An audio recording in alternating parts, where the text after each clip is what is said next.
Good evening, it's Jeff at Budrum here, and Wilma's with me on the camera. And this evening I'm going to make some gnocchi. I've got bags and bags of these potatoes in the freezer. These sabagos that we grew, and we blanched them. And I'm just going to, and I've been doing some research about different ways of cooking these potatoes, and gnocchi is one of the ways that I've found. And the sabagos are just the perfect spud for doing that. And so these are all frozen together. I'm just going to bash them with the rolling pin and break them up. And I've got my saucepan here. I'm just got on a low heat with about just a drizzle of olive oil in there. And I'm just going to pour them out with the lid on. And I'm going to let them cook slowly. So just going to let them thaw out with them on a very low heat and let them slowly cook without them browning up too much. And we're going to, so the idea of making this gnocchi that I found out is you don't want much water in the potatoes. So what they'll do is they'll steam in their own liquid, and then they'll be nice and dry. And I've got I'm not going to feature this soup, but I'm going to cook up some tomato and fish head soup, and use the gnocchi to complete the soup. And we're going to fry some gnocchi as well. A celebrity chef was on the ABC radio the other day, and just on the day when I was thinking about making this gnocchi, and I got a few tips off him, and it was pretty helpful. And I made a few mistakes the first time I made it, and the second time we made it I was absolutely wrapped in it, and I just want to share all the things that I've learnt. So this is the first part, getting the potatoes cooked without much moisture in them. Okay, so we'll come back when we're ready for the next stage. Okay, so just in preparation for this gnocchi, I've got one egg in my container here. I'm just going to crush 2 garlic cloves. These are only little ones in there. Our potatoes are ready to start squashing. Now I've got half a teaspoon of salt. I'm just going to chop up these little shallots. These are young shallots. I'm going to cut them up pretty fine, so we'll come back when they're done. Right, so we've got our shallots cut up here. Just going to put them in there. Cut them up pretty fine. And I've got a dash of sweet chilli sauce. This is quite a hot one, our habanero sweet chilli sauce. Maybe put a bit of that in there. And our spuds are ready to start mashing here. As you can see, you've got the camera ready. You can see the steam. So that steam is coming out of the spuds themselves. Apparently, a good tip is to roast them in the oven, and then you take the flesh out of the roasted potatoes. But I find this uses up less power, and you don't get that big skin on the outside that you're going to waste. And this is our latest toy we bought yesterday. It's a potato ricer. So the idea now is to just put them through the potato ricer, and you can see what a good job it does. Fantastic. And so you can just see there's only a little bit of skin there. Well, these have still got the skin on, so we're going to take the skin out. And you can see what's happening there. Isn't that beautiful? So that just stays behind. That's the skin. So I'll keep on going with that, and we'll come back when that's done. Okay, so everything's been grated. It's all been mashed, I mean. So I'm just going to mix it through with the fork. And just combine all those ingredients.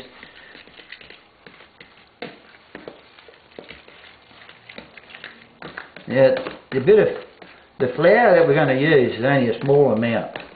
So we've got an all-purpose flour here, just all-purpose plain flour. I'm just going to put a small handful in there, a couple of small handfuls, and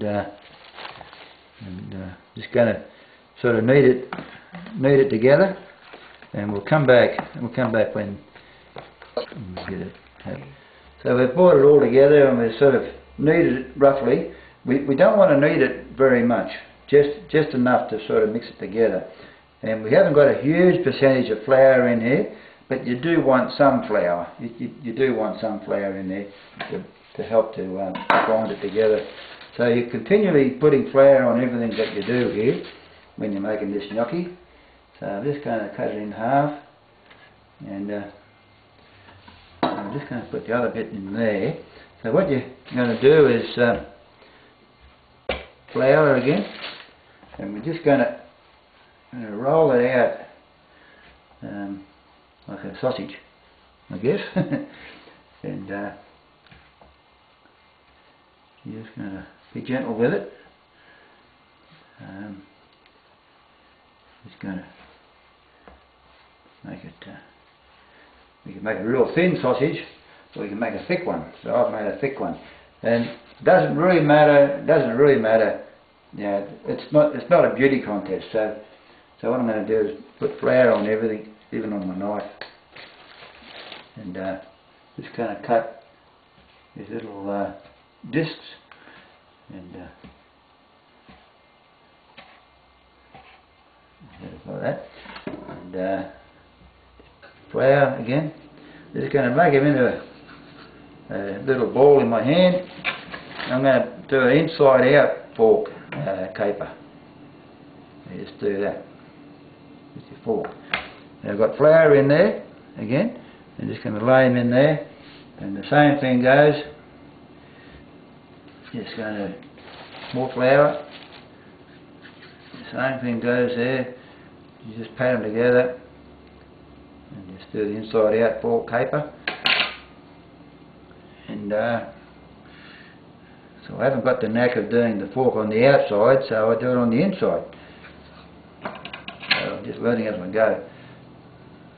I find whatever's easier for me, I sort of use.